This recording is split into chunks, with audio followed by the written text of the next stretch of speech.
Welcome to an in-depth look at the new talent system in Heroes of the Storm. In each Heroes of the Storm match, you're given a series of talents to choose from every few levels to customize your hero.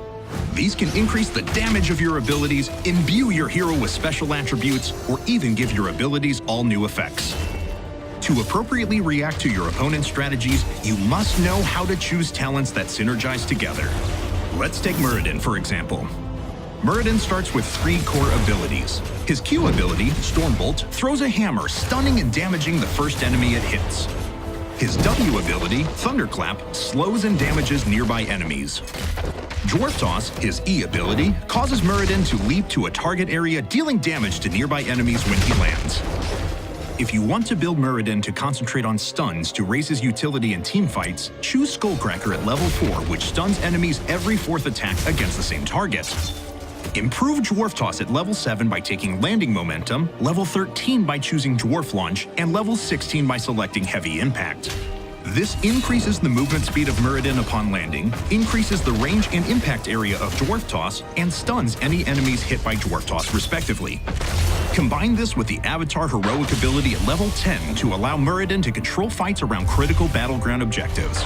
This is especially useful on Cursed Hollow, where tightly grouped team fights frequently break out around tributes. On the other hand, if you want to focus on damage, take Perfect Storm at level 1, which increases Stormbolt's damage by 5 for each enemy hero hit. Then, at level 7, take Piercing Bolt, which allows Stormbolt to hit an additional target. Every time you hit 2 targets with these talents, you'll actually gain 10 permanent damage on Stormbolt. With this build, choose Haymaker as your heroic ability at level 10 due to its strong damage and disruption. If you're on a large battleground like Dragonshire or Blackheart's Bay where large group teamfights tend not to happen, take Thunderstrike at level 13 to maximize your damage against single targets. If you're on Cursed Hollow or Haunted Mines, where fights are more grouped up around objectives, instead take Dwarf Launch to jump into the middle of a fight and Haymaker an opponent immediately. Bear in mind that each hero's match will be different than the last. Your talents allow you to specifically adapt your build to react to your team's hero composition, the opponents you're playing against, what battleground you find yourself on, and even how well your allies are assisting you. Knowing what talents to choose depending on the situation is key. Take Burning Rage if you find your team paired against opponents with lots of melee characters that like to stand in a fight and dish out damage, like Stitches. This talent deals constant damage every second around your hero.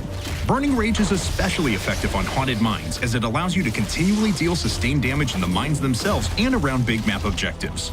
It combos incredibly well with the Thunderburn talent in this situation, as heroes like Stitches, who don't have an explicit escape ability, get slowed twice by Thunderclap and constantly take damage from Burning Rage. If you find yourself lacking a reliable healer on your team, take Healing Static, which heals Muradin for 1% for each target hit by Thunderclap. If you combo that with the Thunderburn talent from level 4, which activates a second Thunderclap shortly after the first, you can double the amount of health gained very quickly from Healing Static, giving you much more sustained in lane and in fights. If you're matched against those heroes like Vala that have abilities that let them reposition very quickly, improve your Dwarf Toss ability by selecting Landing Momentum. Landing Momentum gives you a 20% speed boost following Dwarf Toss, so if Vala keeps faulting away from you, now you can leap towards her and catch up to her with your movement speed boost. We'll be continuing to update the talent system as the game develops. We're looking at implementing systems that give you a view into your opponent's talents. This will give you the ability to reactively choose your build depending on what you see.